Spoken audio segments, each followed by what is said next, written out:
This is Dr. Lou Cella, sport and performance psychologist, and in this video we're going to talk about the 7 barriers to winning. What stops you from winning more than anything else? We're going to cover that right now. Here we go, 7 barriers to winning. These are in no particular order. I think different situations dictate the order, but these are the 7 barriers. Number 1, administration and Board of Education. If you have a woke administration, if you have an administration that goes with the tide, if you have a Board of Education that is solely interested in just getting reelected because they want the power so they can control the money, they're going to go with the tide and go with the majority, and they're going to do what they got to do. And either you're on that side or you're not on that side. They're one of the 7 reasons that are going to stop you from winning. Woke administrations can wreck a football coach. I don't care what offense you're running. I mean, obviously, I know you come here to probably learn how to run triple option to a 3 technique, but this is way more important than that. You need to understand what can stop you from winning. The first barrier is administration and Board of Education. If they're woke or overly political and they keep going with the tide, going with the majority, and the majority's not on your side, look out. Number 2, your players. Sometimes you take a job in a horrendous DNA pool with horrendous work ethic, and sometimes you get a group of kids, they just don't care. You get a group of kids that they would rather smoke dope and drink and just anything but football. They don't want to do work in the summer. They don't want to do work in the off season. They just want to show up the first day of practice when they have to, and you can hold their feet to the fire and do the bare minimum and take the path of least resistance. That's a barrier to winning, and you got to accept that, and that can happen. Number 3, faculty and other coaches in the school. How many times has a math teacher caused you problems? How many times has that woke female teacher with man-like hair and glasses in the English department basically made your life miserable because you're a football coach? How many times has the basketball coach basically hoarded the players away and you're trying to get your kids to workouts, but the basketball coach has them in the off season and they won't share athletes, and then you go to administration and they don't know what to do. They don't want to do anything because they don't want to upset the apple cart. That's a barrier to winning. Number 4, the media. They can make stories out of anything. For 60 years, the media would just make stuff up. I mean, from the 1950s till probably the last couple of years. I mean, they're still doing it, but people are awoke to that. Media could just make stuff up. They could take a story and make it however they want. They could make you look bad if they want to. They just take something that happened in your career and make it out to be like, this is your identity now. That's a barrier to winning. Number 5, parents. Parents, just remember this, coaches. Parents are sociopaths when it comes to their own kid. They don't care about the team. They don't care about winning that much, but they'll use losing against you if they want to get you out of the way. So what happens is they turn into sociopaths when it comes to their own kid. I have watched unbelievable people turn into wretches over their kids. I have watched parents who are dignified human beings turn into animals when it comes to their kid. Watched it early on in my coaching career. So, it's a barrier to winning. Number 6, assistant coaches. Disloyalty, barrier to winning. Disobedience, barrier to winning. A lack of accessibility. Trying to get stuff done, you need them there to hold a bag at practice and they're not there, barrier to winning. They try to big brother the kids instead of father the kids, that's a barrier to winning. Be ready for it. Number 7, fans in your community. Either they're overactive, underactive, or perfect. You don't get perfect a lot. They're either too much or don't care at all. You're either dealing with apathy or they're unrealistic, like beyond unrealistic. Seen both. It's a barrier to winning. So now the question you ask is, well, how do I overcome all this?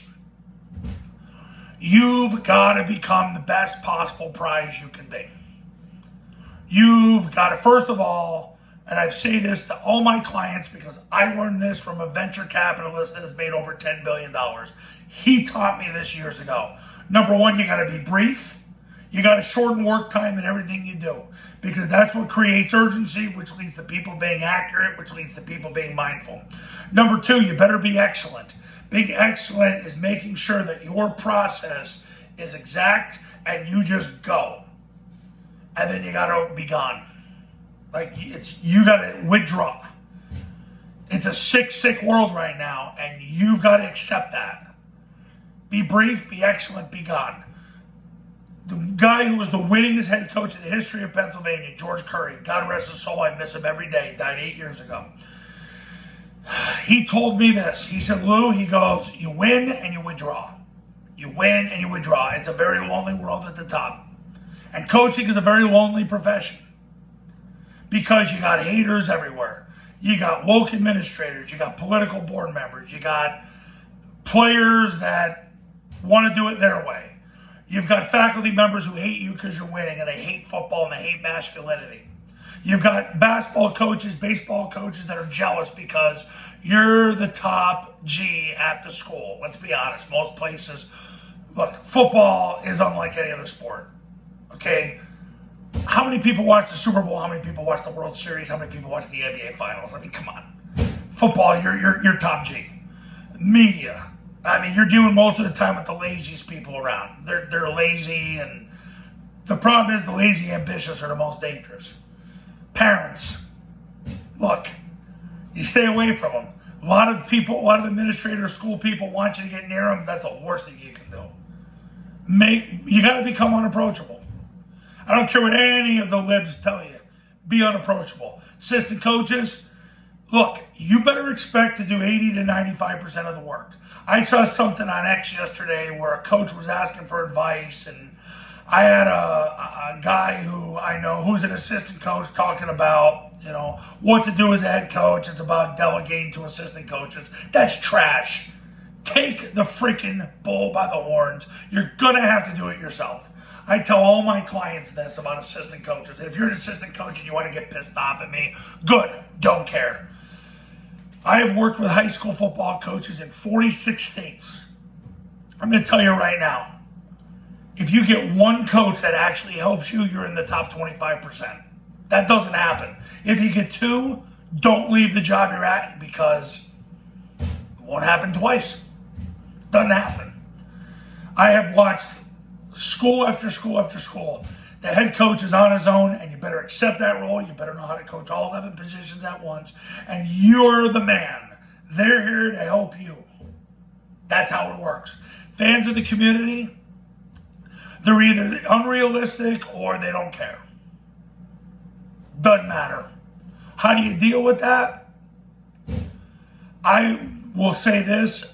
I'm not a big fan. If you live in your community, if you want to shop, eat, entertain in your community, I don't always recommend it because you'll get caught up in it because people are going to try to tell you what they think you should do, and they can go and pound sand because you're better than them. Those are the 7 barriers to winning: administration, board of education, players, faculty, other coaches, media, parents, assistant coaches, fans of the community. How do you overcome it? Be brief, be excellent, be gone. Win and withdraw. Now, coaches, if you want to win big in 2024, pick up the phone and give me a call. My number is on the thumbnail of this video. So is my website. Triple Option Football Academy, Triple Option Football Academy camps are going to show you how. Go to tripleoptionfootball.com/testimonials. You can see all the success stories that come from the camps and the academy. Also, I do sports psychology for football.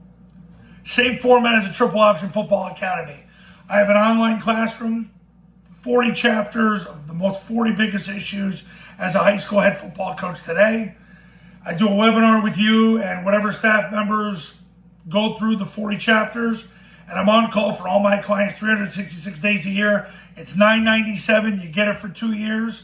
Call me for more information, and I'll see you in the next video. Stay strong.